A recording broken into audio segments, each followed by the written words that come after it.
Sekretaris Ikatan Dokter Anak Indonesia, Dr. Ahmad Suryawan, spesialis anak tumbuh kembang, mengatakan, stunting bukan persoalan pertumbuhan anak kurang serta kurangnya asupan gizi anak sejak 100 hari pertama bayi dilahirkan. Namun stunting juga disebabkan karena kurangnya berat badan dan tinggi pada anak. Hal tersebut disampaikan Dr. Ahmad saat memaparkan materinya pada kegiatan presentasi stunting dan konsekuensi jangka panjang NTT melawan stunting. Acara digelar Kalbe Nutrition bersama Ikatan Dokter Anak Indonesia Cabang Jawa Timur dan Cabang NTT di Aula Fernandes Gedung Sasando Kantor Gubernur NTT Selasa pagi. Di hadapan ratusan peserta dari OPD Kabupaten Kota se-NTT, Dr. Ahmad mengatakan anak yang berpostur pendek belum tentu mengalami stunting sehingga perlu melalui tes. Stunting merupakan kondisi di mana anak mengalami retardasi pertumbuhan linear dengan skor tinggi badan terhadap usia berada di bawah rata-rata.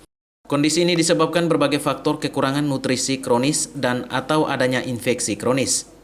Dampak stunting terhadap kesehatan anak jangka panjang bisa menjadi penyebab langsung dari gangguan tumbuh kembang anak. Selain itu menjadi faktor pemicu berbagai keadaan patologis yang berdampak pada gangguan tumbuh kembang jangka panjang sang anak. Stunting juga berdampak pada perkembangan kecerdasan anak. Karena gangguan pertumbuhan linear juga berisiko adanya abnormalitas struktur dan fungsi otak. Intervensi yang bersifat kombinasi nutrisi dan stimulasi diharapkan mampu meminimalisir dampak stunting terhadap kecerdasan anak. Salah satu langkah paling efektif untuk mencegah stunting dan sekaligus mencegah dampaknya, yakni upaya peningkatan memberi ASI eksklusif pada anak usia dini. Ahmad menambahkan anak yang berpostur pendek belum tentu mengalami stunting. Bisa juga karena genetik bawaan. Untuk dikatakan tergolong stunting harus melalui tes klinis.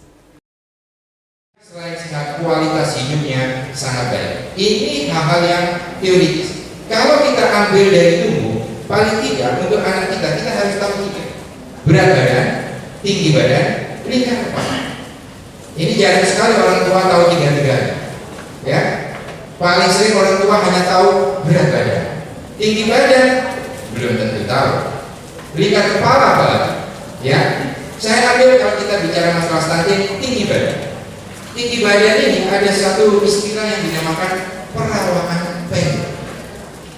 Ya, perawakan pendek. Ini istilah apa? Ya, kalau kita lihat perawakan pendek ini dalam dunia kedokteran itu dikhawatirkan akan mengganggu, menurunkan kemampuan perkembangan anak secara jangka panjang dan masa depannya, atau bahkan dia bisa langsung mempengaruhi. Hanya saya ingin kita mempunyai satu pengertian yang sama mengenai. Yang pertama, perawakan pendek. Yang dikatakan perawakan pendek itu apa?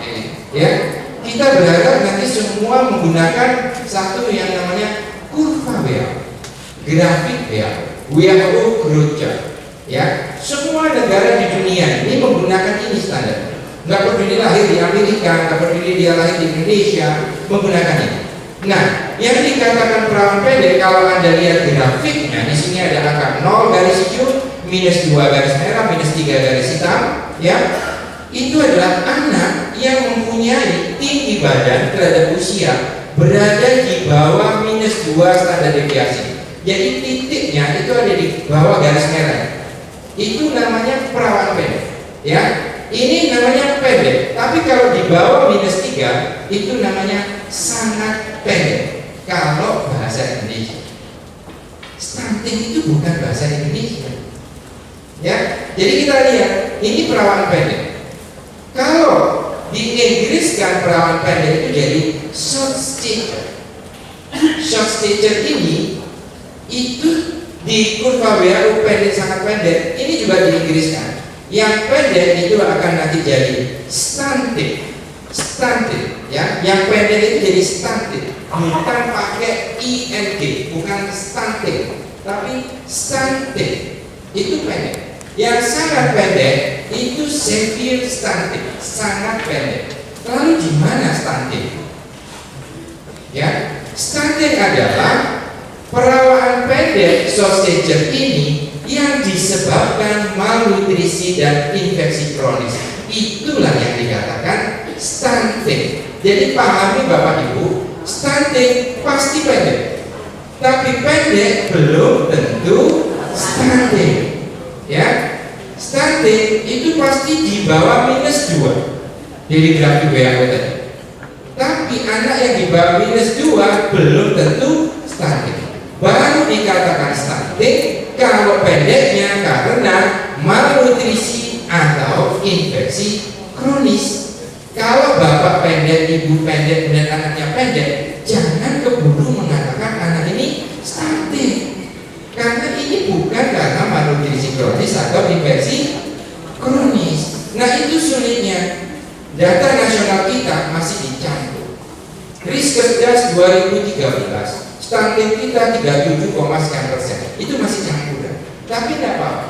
Ya. Jadi kita bisa melihat definisi stunting adalah anak stunting. Sementara Wakil Gubernur NTT Yosef Adrianus Naisoy mengatakan, masalah stunting ada kaitan dengan kemiskinan dan juga masalah gizi. Selain itu, Yosef juga merekomendasikan agar program NTT Hijau melalui tanaman kelor NTT dapat menjawab permasalahan stunting di NTT. Konsius, prekonsius, dan ankonsius. Saya kira teman-teman lebih ahli dari saya. Jadi kalau misalnya anak-anak kita mulai dari kecil sudah tidak bisa bertumbuh secara konsius, tidak bisa membedakan prekonsius, tidak bisa membedakan ankonsius, maka rusaklah republik ini, rusaklah provinsi kita, dan akan bertumbuh orang-orang yang tidak memiliki kesadaran yang tinggi terhadap dirinya sendiri, terhadap lingkungan, bahkan terhadap Allah Subhanahu wa Ta'ala, Tuhan Maha Kuasa itu yang transenden, yang tidak kelihatan, yang kelihatan aja dia tidak sadar, apalagi yang tidak kelihatan. Ini yang saya mau menekankan kepada kita semua, bahwa masalah stunting ini sangat penting. Saya berterima kasih sekali lagi kepada KB Pharma yang tidak henti-hentinya untuk mensponsori melalui CSR-nya untuk melakukan penelitian ini. Ibu dari KB Pharma tidak hanya biaya untuk penelitian, Bu, lebih dari itu kami minta CSR-nya, tolong anak-anak kami yang sudah tidak stunting, tolong dengan CSR-nya kirim mereka juga ke luar negeri atau ke dalam negeri supaya mereka pulangnya tidak berpikiran stunting. Jadi stunting ini tidak hanya waktu kecil, tapi besar juga bisa dia berpikiran stunting. Kalau mindset-nya tidak berubah, berarti orang ini stunting juga. Nanti dalam arti pola pikirnya. Jadi kami tidak segan-segan, kami ngemis minta kepada teman-teman yang punya CSR, mari kami kirim anak-anak kita supaya keluar, pergilah minimal ke Jawa, ke luar negeri, dan kita beberapa tahun lalu kita sudah kirim anak-anak kita ke Griffith University, sebentar lagi kita akan kirim mereka ke Norway, kita akan kirim mereka ke Jerman. Angka stunting di NTT sejak tahun 2018 sebesar 51,7%, turun menjadi 42,6%. Menurutnya, angka ini menjadi perhatian serius Pemprov NTT bersama Pemda Kabupaten Kota untuk terus menekan angka ini guna mengurangi angka stunting di NTT. Patris Kudang, Laiskodat, AFB TV melaporkan.